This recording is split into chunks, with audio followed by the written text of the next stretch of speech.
Салом алейкум дӯстон, рӯзи ҳамагитон бохайр бошад. Чӣ қадр ки дина видеоро дидем дар бораи телефонҳои Realme буд ва касоне ки тамошо накарда бошем бидоред дар канал видеои Realme-ро тамошо кунед, кадом моделҳо ҳастанд, нарх намошон ҳамаш дар ҳамонҷо аст. Ва имрӯз бошад худо хоҳад дар бораи телефонҳои Honor гап мезанем. Чӣ қадр дидем Honor X9A, 8A, 9B.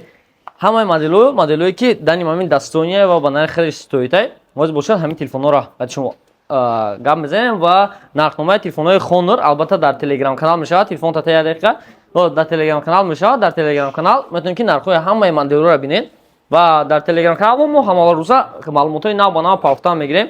Нигоҳ кунед. Вақте ки Telegram медуред, дар Telegram шумо чикор мекунед? Ин хел Realphone Москва гуфтани канал дорем. Ин хел дали Realphone Москва гуфтани канал да медуред, обуна мешен ва албатта силкаи канал дар описание мешавад, дар комментарий ҳам мешавад. Метавонед ки ҳаминҷо дар омода дар Telegram обуна шавед. Ҳама гап чап дар Telegram канал якм нархномаи ҳамаи моделҳо ҳамаш дар онҷо партофта мешавад. Ва имрӯза бошад ман дар бораи телефонҳои Honor гап мезанам. Чӣ қадр гасен Honor X8A. Телефони Honor X8A қафош матвияй ва блистяжи мекунад. Ду намудара светка дорад ҳозираша дар мо. Свети сиёҳ ва свети кабутуш аста. 6x128 памятошон. Ва нигоҳ кунед бардори азиз. Хубии телефон дар чие? Хубии Honor X8A дар ҳамине ки камераш 100 мегапикселай, батарейкаш бошад қариб 5000 мАч, 4900 ба хатона кун, 4900 мАч батарейка дорад. Камера экран тонкигиша нигоҳ кунед, чӣ қадр тонкий. Бениҳоят ганда тонкий бадайда, ранги iPhone ай. Экранаш тонкигиш, рамкаш бениҳоят тонкий ва камераш бошад экран ҷудо шудаги албатта. Хоб, телефонро мисол гиром мекунем, экранаш AMOLED ай, процессори телефон бошад. Ассалому алейкум, хубе тага, саломатӣ назан. Гап неста, хоб, тон эҳтиёт кунем. Хоб, камераи ин телефон 108 мегапиксел, процессори ана ин телефон бошад, MediaTek Helio G88 ай.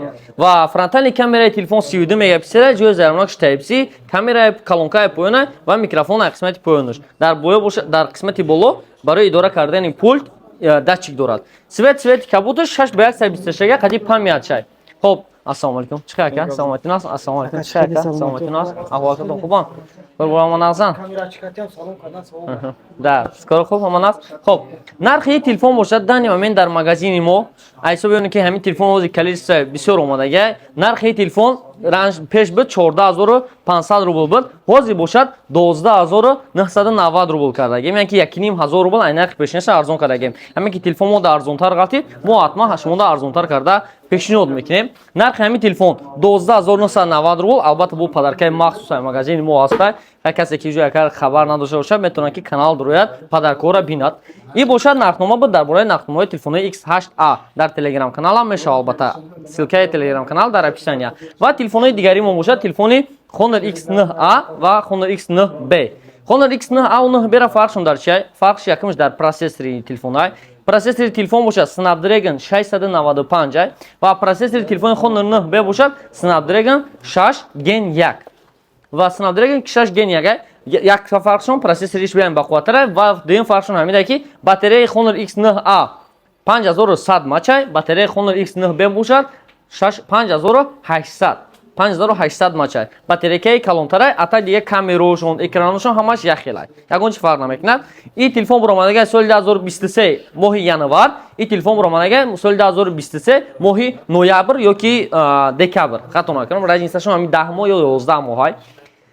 Лекин телефон айсоб дизайнаш ҳамдаш қариб ки яхелай. Ихтиёр дадасти бахтиёр, кадомша шумо худтон вибр мекунед. Лекин Honor телефони Honor 9B ини расветкаш ҳам аст, баъд хел свети сабш ҳам ҳастай. Хат бо иншоалло заказ кин кадомш наличида бошад, ҳатман шумо да операторо гап мезанад. Ин телефон мисол 8x128, 6x128, 8x256 дорад. Ин телефон бошад 8x256, 12x256 дар наличи ёфтанатон мумкин аст. Ва нархи телефон бошад 22990 рубл. Honor X9A иш бошад 23500 рубл сар мешавад. Хоб, телефон нигоҳ кунед, ҳарча гиром мекунам, яке бора шумо ҳам ябтен, ягон чи фарқ намекунад. Чӣ қадр десен ҳар ду телефон яхелай. Ягон чи фарқ намекунад. Айсоби чӣ меганаш? Айсоби качествои экранаш ягон чи фарқ намекунад, даже камераошон ҳам яхелай.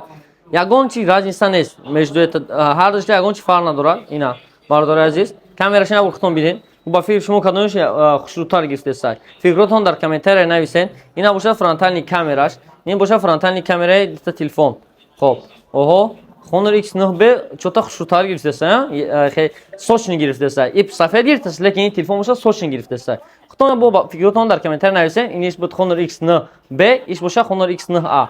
Нархои телефонҳо бошад, албатта дар Telegram канал мешавад. Telegram канал мон дар описания, дар комментарий ҳам аст. Realfon Москва. Агар магазин меомадан хоҳед, адресои мо шаҳри Москва, метро Бутырский, торговый центр Зеленый. Магазин мебиёед, магазин ҳама вақт аз соати 10 сар до соати 10 бегара кушодай омадани шуморо интизорем. Боз дар охири видео бо чӣ хел ба магазин омадана рахша нишон метем. Бемалол омада магазин мо харид карданатон мумкин аст. Ва албатта иҷада ногуфта намонад авиакасаи Real Avia мастай. Дар Real Avia метавонед ки ба ҳама санд билет харидорӣ кунед, чи ай Россия истода ба Тоҷикистон, чи ай Тоҷикистон ба Россия. Куҷои форта билет ба нархи дастрас ба боваринок харидорӣ кун. Real Avia авиакасаи бовариноки шумо. Ва метавонед ки дар ҳамин рақамҳое ки дар рӯи экран дидасед 925 371 0388 дар ҳамин рақамҳо WhatsApp ҷа муроҷиат мекунед. Авиакасира аз соати 10 саат до соати 10 бегара кор мекунад.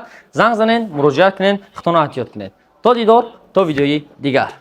Следующая станция Бутырская.